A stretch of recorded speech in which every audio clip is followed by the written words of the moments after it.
But this is me. For 30 years, I did this for a living. So I see this happen. They took care of Colbert. That was rude. That was inexcusable. The man deserves a great deal of credit. He's in the Hall of Fame 9 times. For decades, David Letterman's desk was a place of laughter, wit, and unforgettable television moments. To millions of viewers, his show felt playful, unpredictable, and harmless. A nightly escape where Hollywood legends appeared charming, funny, and larger than life. But behind the jokes and applause, Letterman witnessed something most audiences never saw. Some guests weren't just difficult or arrogant. According to those who worked closely with him, a few carried reputations so disturbing that staff members dreaded their arrival. As the years passed and Letterman reflected on his long career, stories began to surface about certain Golden Age celebrities whose public personas masked far darker behavior. These were stars celebrated by fans, praised by critics, and protected by powerful industries. On camera, they smiled. Off camera, they left chaos, fear, and humiliation in their wake. Letterman, known for his restraint and professionalism, rarely spoke openly about these moments while still on air. But in later years, hints, interviews, and behind-the-scenes accounts painted a startling picture. There were guests who bullied crew members, humiliated staff, manipulated producers, and treated everyone around them as disposable. Fame shielded them, allowing behavior that would never be tolerated from ordinary people. This documentary explores the unsettling truth behind 9 Golden Age guests whose conduct shocked even a veteran host like David Letterman. It's not about rumors or gossip, it's about power, entitlement, and how celebrity culture allowed troubling behavior to flourish unchecked. Behind the laughter, the smiles, and the applause, some legends left scars that never made it to air. During the height of late-night television, appearing on David Letterman's show was considered a badge of honor. A single visit could revive a fading career or cement a legacy. For Golden Age celebrities, the stage was familiar territory, and the audience already adored them. This adoration, however, created an environment where behavior behind the scenes often went unchecked. Some guests arrived, carrying an inflated sense of importance, shaped by decades of praise and unchecked power. They were used to bending rules, ignoring boundaries, and being accommodated at all costs. Crew members understood quickly that certain names demanded special treatment. Dressing rooms were rearranged, schedules altered, and staff warned in advance to be careful, a quiet signal that trouble was expected. What made these situations especially disturbing was how different these guests appeared on camera. Moments after snapping at staff or making degrading remarks backstage, they would step into the spotlight and perform charm flawlessly. The audience laughed, unaware of what had just occurred beyond the curtain. The contrast was jarring for those working behind the scenes, forced to reconcile the public image with private reality. Power dynamics played a central role. These celebrities knew the show needed them. Producers wanted ratings, networks wanted buzz, and no one wanted confrontation that might derail a booking. As a result, behavior that should have raised alarms was tolerated, excused, or quietly buried. Complaints rarely went further than whispered conversations among staff. Letterman himself was placed in a difficult position. As the host, he was expected to maintain professionalism regardless of circumstances. Reacting publicly could jeopardize relationships with studios and agents. Instead, restraint became his defense. Over time, subtle changes in his demeanor toward certain guests hinted at discomfort, even if viewers couldn't quite pinpoint why. The golden age of entertainment was built on hierarchy.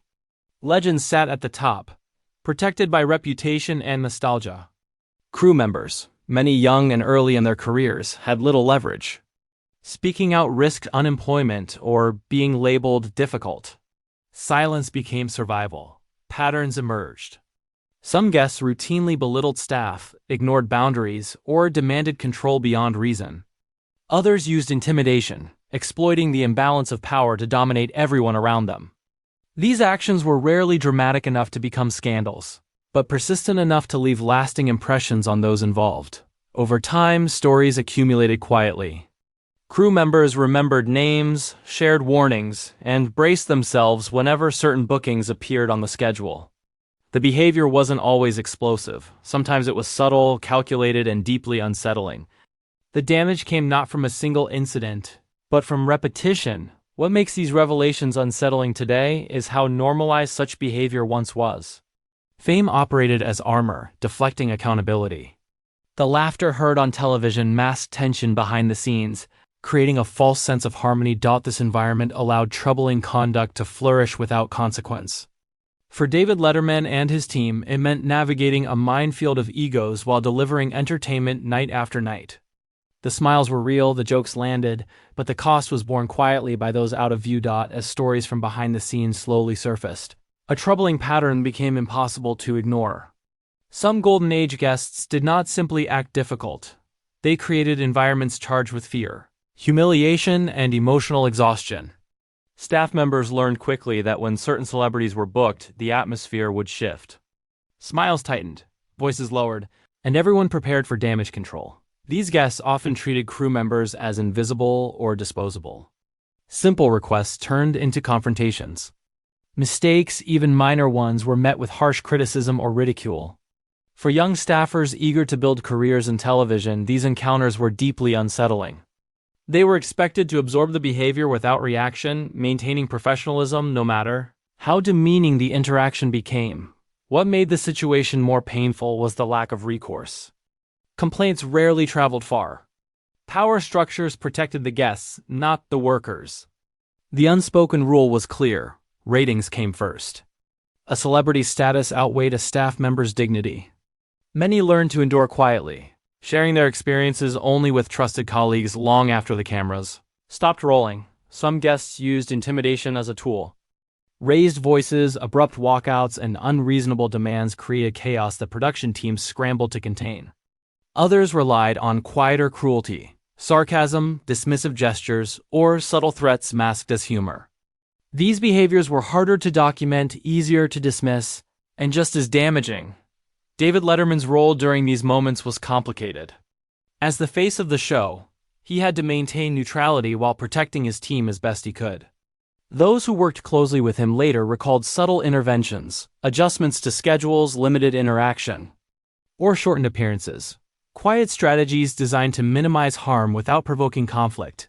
Over time, staff developed coping mechanisms.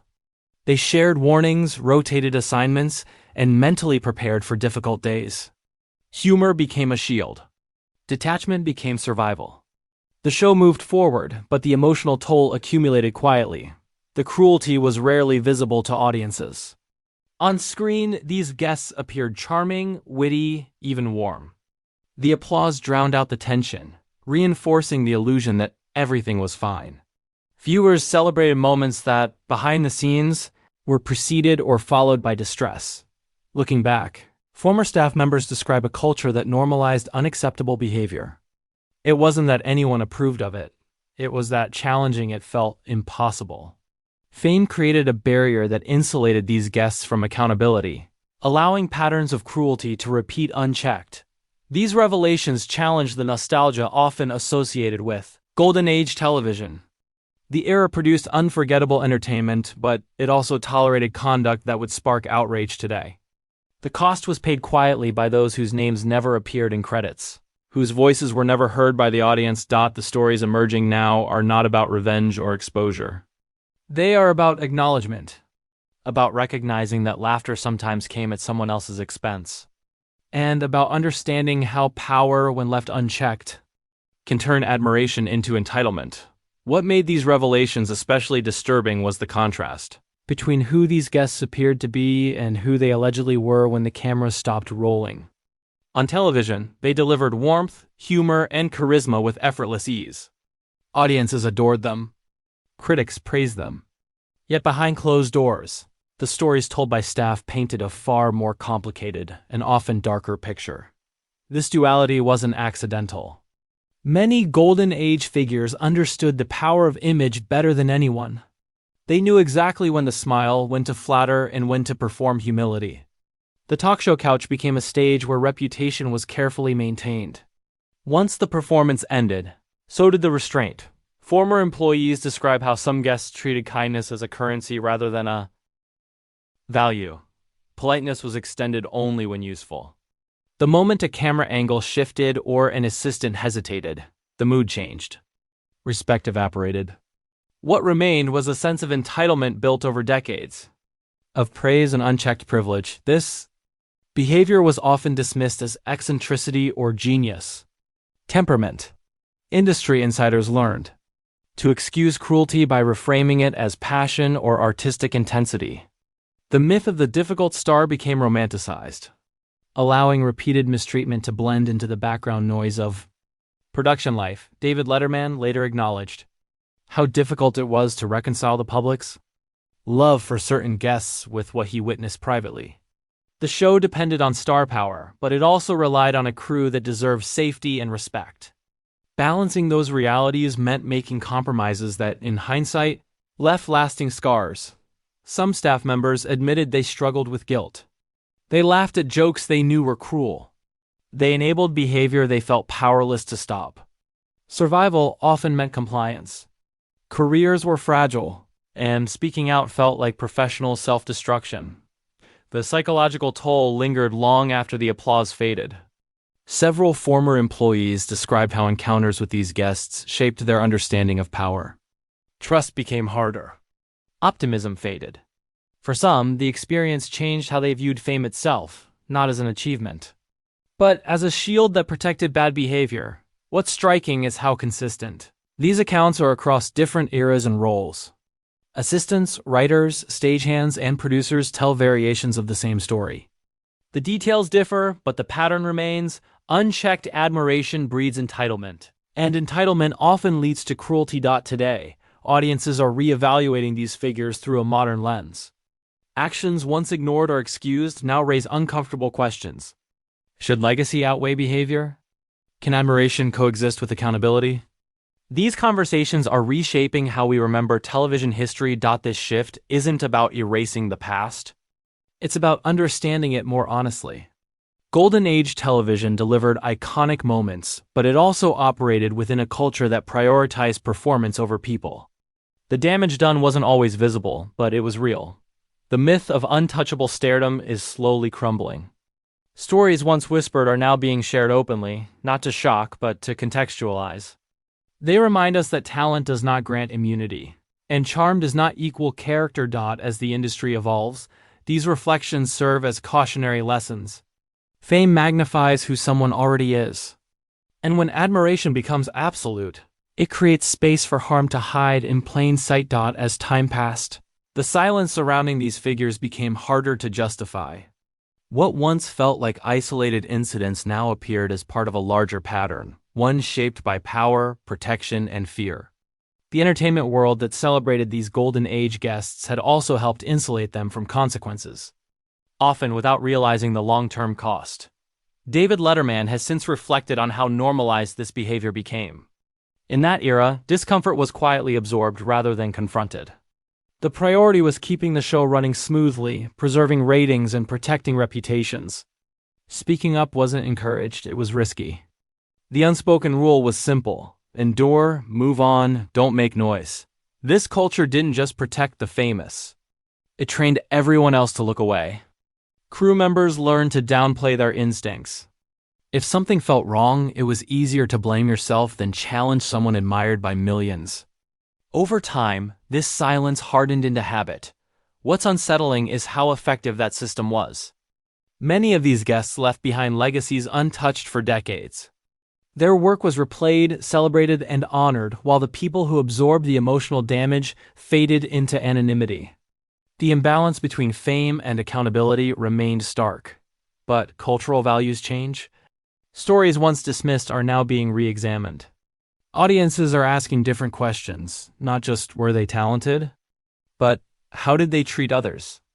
This shift doesn't erase artistic achievement, but it reframes it within a fuller, more honest context.